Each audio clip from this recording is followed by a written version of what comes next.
Hello everyone, Charles Watts here, the Arsenal correspondent at Goal, joining you the day before Arsenal's trip to Manchester City. The international break is behind us. Come on.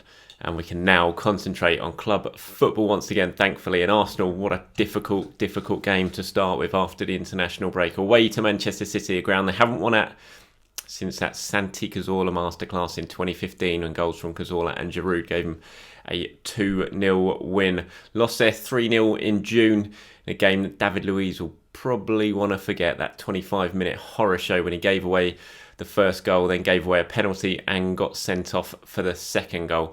But Arsenal have beaten Manchester City since then. That 2-0 win at Wembley in the FA Cup semi-final. Absolute tactical masterclass from Mikel Arteta, and how he will want to repeat of that tomorrow at the Etihad. So thought I'd just pop on here, talk about the latest team news ahead of that game, and go through my predicted 11 as always. Before I get into that, the usual niceties at the start of these videos. Thank you very much for your support. Thank you for the views, the likes, the subscribes, and if you are a newcomer to these videos, you've just stumbled across it, then as I said, I am the Arsenal correspondent at Goal, and will do my best to keep you updated with all the Arsenal news across all my social media channels, across goal.com obviously, and across my YouTube. You can find me on Twitter at Charles_Watts, and on Facebook as well, and find all my stories on goal.com. Right, let's get into the team news ahead of tomorrow's game. The big news coming out at the moment is that Kieran Tierney looks like he will be available. By the time you watch this video, it may well have been confirmed by Arsenal, but the word is that Kieran Tierney has been given permission by the Scottish authorities to leave his isolation and return to Arsenal and be involved in the game, in the squad against Manchester City on Saturday. Kieran Tierney's obviously been in isolation since a week last Monday after coming into contact with what was deemed close contact with Stuart Armstrong, his Scottish international teammate. Him and Ryan Christie were playing a computer game with Armstrong in his hotel room. Armstrong then tested positive. Christie and Tierney were deemed to have been in close contact, so they had to go in self-isolation. Arsenal have been desperately trying to get him out of that, though. He's tested negative himself since then. He's got antibodies for the virus as well, which was discovered in the summer, and Arsenal have been using that as a reason to try and get him back involved, and have been in discussions for a fairly long time now with the Scottish authorities.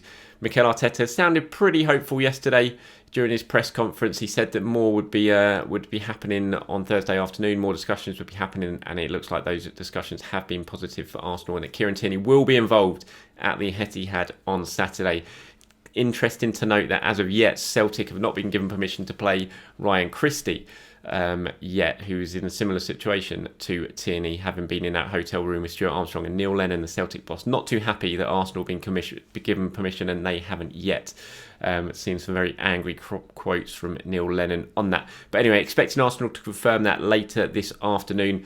Possibly by the time I get this video uploaded, they will already have done so, but it looks like Kieran Tierney will be available for Arsenal, which will be a big boost. I'm not sure he'll start, though, considering he won't have trained for nearly 2 weeks, certainly a week and a half, as he's been in isolation. But I'll get to that later on when I talk about my predicted team. In other news for Arsenal, I mean, it all revolves around Thomas Partey. He's been training. He had his first training session yesterday. He's fully fit. Been playing all season for Atletico, obviously been playing in the international break for Ghana. I expect him to be involved. Not sure if he'll be thrown straight into the starting 11. I'd love to see him in it, but wouldn't be surprised if Mikel Arteta errs on the side of caution, considering he's only just met up with his new teammates, and starts him on the bench.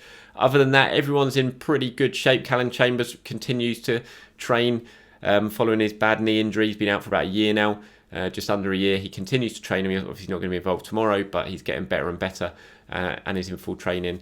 And Mustafi, Martinelli and Mari all on good track as well to soon recover. So Arsenal, injury-wise, fingers crossed at the moment, are looking pretty good, and very good news on Kieran Tierney. Not so good news for Manchester City. Try and say that without a smile on my face, because you don't want any player to get injured, but Kevin De Bruyne, it's been confirmed, will not play for Manchester City against Arsenal on Saturday. He picked up an injury playing for Belgium against England at Wembley. And Pep Guardiola during his press conference today has confirmed that there's going to be no De Bruyne, and that's on top of there being no Gabriel Jesus and probably no Sergio Aguero. Aguero might be in the squad for the first time. He is back in full training now. He's just started again this week, been out for a good few months now. But he is back in full training. Guardiola gave quite a positive update on him, saying it's great to see him back out there, but you'd be very, very surprised if he comes straight back into the starting 11. So maybe for City, they will get Aguero on the bench for the first time this season against Arsenal on Saturday, but highly likely he's not going to be in the starting 11. So that would mean no Jesus, no De Bruyne, and no Aguero. And Sterling is a doubt, although people still that I've spoken to up in Manchester who know the club very well still expect Sterling will probably start. But it's still a good time to play Manchester City. You can't say it's not. They've only got 4 points from their first possible nine in the Premier League, and now they're missing some of their key players. So Arsenal, it's been a long time since they've won there. It's been a long while since they've won anywhere in terms of the big six in the Premier League. But this would be one hell of a good time to end that run and get more points on the board. And Mikel Arteta certainly knows how to beat Pep Guardiola. We showed that at Wembley last time out.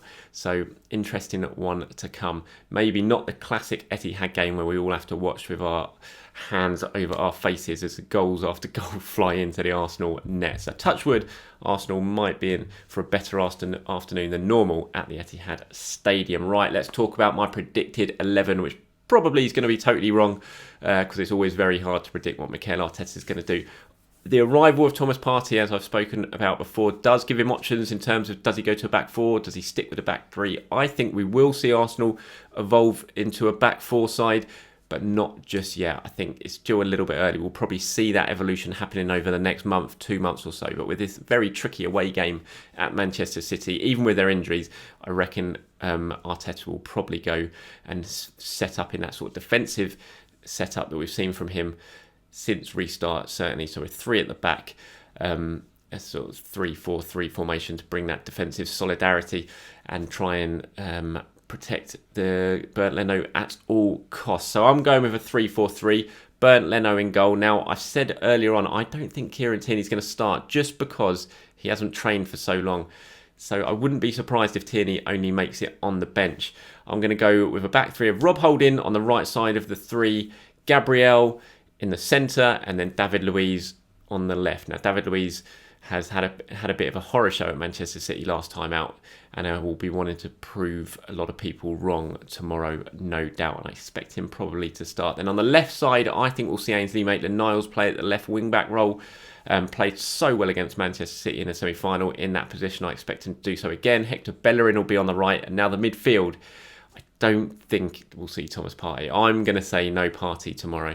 Probably on the bench, but not Partey time from the start in 11. So I'm going to go with a midfield pairing of Granit Xhaka and Dani Ceballos for Arsenal away at the Etihad on Saturday. And then up front, I would love to see Nicolas Pepe start. I think he probably deserves it because Willian hasn't played well since that opening game of the season at Fulham, and Pepe obviously came on and made a huge difference at against Sheffield United just before the international break. But I feel like Willian will probably get the nod, just maybe more for his work ethic and his defensive capabilities against his Manchester City side. Well, let's face it, Arsenal's wing-backs and wingers are probably going to have to do a hell of a lot of tracking back in that game. I'm not sure that suits Pepe as much as it suits Willian. So I think we'll see Willian on the right, and then we'll see Lacazette up front and Aubameyang on the left. So that's my predicted 11 for Arsenal. Leno, Holding, Gabriel, Luiz, Bellerin, Maitland-Niles, Xhaka, Ceballos, Willian, Lacazette and Aubameyang. Thank you very much for watching, everyone. Appreciate it. As always, like I said, I won't be at the Etihad tomorrow night just because in these COVID era times, we're only allowed one journalist in per organisation. So obviously our Manchester City guy lives up in Manchester. He will be covering it. I will be covering the game though, doing my usual Twitter updates and report on goal. I'll just be covering it from the warm comfort of my dad's house, which I'll be heading over to tomorrow to watch the match for, to escape from my two children who will normally be tearing around this house right now. Certainly will be at kickoff time tomorrow and will make it impossible for me to report on the game. So everyone, I'll be back tomorrow, my usual player ratings after the game, and please do head over to goal.com for all your Arsenal news, all the build up to tomorrow's big match. Enjoy your day, everyone. Enjoy your weekend.